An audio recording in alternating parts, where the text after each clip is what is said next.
بسم اللہ الرحمن الرحیم۔ میں نے ایک مسئلہ بیان کیا تھا تو پھر کسی سوال کرنے والے نے یہ سوال کیا کہ اگر کوئی آدمی دوسرے کے پیسے پر حج کرتا ہے، خود غریب ہے، تو اس کے بعد یعنی اس حج کے بعد وہ امیر ہو جاتا ہے، یعنی اس کے پاس بیت اللہ کے حج کی استطاعت بذات خود ذاتی طور پر اس کے پاس پیدا ہو جاتی ہے، تو آیا اس پر دوبارہ حج کرنا لازم ہوگا؟ تو علماء نے اس کا جواب یہ لکھا ہے کہ اگر دوسرے آدمی نے جب اس کو حج کرایا تھا اور اس وقت اس پر خود حج فرض نہیں تھا کیونکہ اس کے پاس استطاعت ہی نہیں تھی،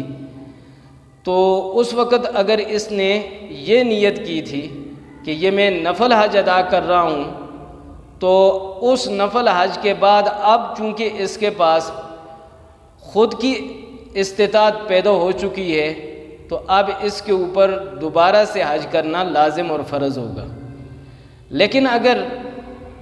گزشتہ حج جو اس نے غریب ہونے کی بنا پر کسی دوسرے آدمی کی طرف سے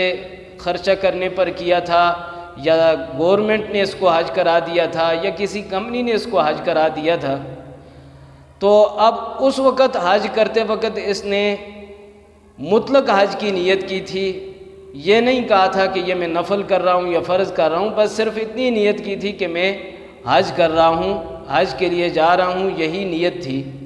تو اب بعد میں جب یہ امیر ہو جائے گا تو تب اس کے اوپر اس صورت میں حج فرض نہیں ہوگا۔ یعنی اگر پہلے حج کے وقت اس نے نفل کی نیت کی ہے تب یہ غریب تھا، اب یہ امیر ہو چکا ہے تو اس پر حج فرض ہوگا دوبارہ۔ اور اگر پہلے یہ غریب تھا اور کسی نے حج کرایا اور حج کرتے وقت اس کی نفل کی نیت نہیں تھی، بس مطلقاً حج کرنے کی نیت تھی، تو اب یہ امیر ہو چکا ہے تو اب اس کے اوپر دوبارہ سے حج لازم نہیں ہوگا۔ دوسرا مسئلہ کہ کوئی آدمی سعودی عرب میں کام کرتا ہے اور اس نے گزشتہ سال حج کر لیا ہے، اس سال اس کے والدین حج کے لیے جا رہے ہیں، وہ یہ چاہتا ہے کہ میں اپنے والدین کے ساتھ اس سال بھی حج کروں، لیکن اس سال حج کرنا اس کے لیے خلاف قانون ہے، کیونکہ سعودی حکومت کا قانون ہے کہ ایک سال جب آپ حج کر لیتے ہیں تو پھر 5 سال کے بعد آپ کو حج کرنے کی قانوناً اجازت ہوگی۔ تو آیا یہ بندہ اگر والدین کے ساتھ چھپ کر یعنی سعودی حکومت کی اجازت کے بغیر حج کرے گا تو اس کا حج ادا ہو جائے گا؟ تو علماء نے لکھا ہے کہ اس کا حج ادا ہو جائے گا، لیکن اس کو یہ بات سوچ لینی چاہیے کہ پکڑے جانے کی صورت میں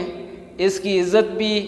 خطرے میں پڑ سکتی ہے اور اس کی روزگار یا نوکری وہ بھی خطرے میں پڑ سکتی ہے کہ اس کو نکال دیا جائے گا اور پاکستان بھیج دیا جائے گا، اور یہ اس کے لیے ایک گمبھیر مسئلہ بن جائے گا۔ اگر ایسی صورتحال اس کو پیش آتی نظر آ رہی ہے تو پھر علماء کہتے ہیں کہ اس کا رک جانا بہتر ہے، یہ پھر اس سال حج نہ کرے۔ لیکن اگر اس نے حج کر لیا اور یہ کامیاب ہو گیا، پکڑا نہ گیا، تو اس کا حج ادا ہو جائے گا۔ ایک اور مسئلہ جو حج کے ایام میں لوگ پوچھتے ہیں وہ یہ ہے کہ ایک آدمی ہے، اس کے بچے بچیاں جوان ہیں، تو اس پر حج بھی فرض ہے، یعنی کہ اس کے پاس بیت اللہ شریف کے آنے جانے کا خرچ بھی موجود ہے، رہائش کا خرچ بھی موجود ہے، آل و عیال کے لیے بھی خرچ چھوڑ کے جا سکتا ہے، ان کا خرچ بھی موجود ہے، تو ظاہر اس کے پاس استطاعت ہے۔ اب اس کے لیے کیا ضروری ہے؟ یہ اپنے بچے کا یا بچی کی شادی کروائے یا یہ حج کرنے کے لیے چلا جائے؟ تو علماء نے لکھا ہے اگرچہ بچے اور بچی جب جوان ہو چکے ہیں تو ان کی شادی کرانا یہ ایک ضروری چیز ہے، لیکن حج کے ایام میں جب اس کے اوپر حج فرض ہے تو اس پر یہ لازم ہے کہ یہ اس فریضے کو ادا کرے، حج ادا کرے، اور حج سے واپس آ کر اپنے بچے یا بچی کی شادی کا اہتمام کرے، کیونکہ اگر یہ اس سال ملتوی کر دیتا ہے بچے یا بچی کی شادی کی وجہ سے، تو اب حج تو چونکہ اس پر فرض تھا، اب اس کے بعد اس کے پاس استطاعت باقی نہیں بچتی، اس کے پاس پیسہ نہیں رہتا،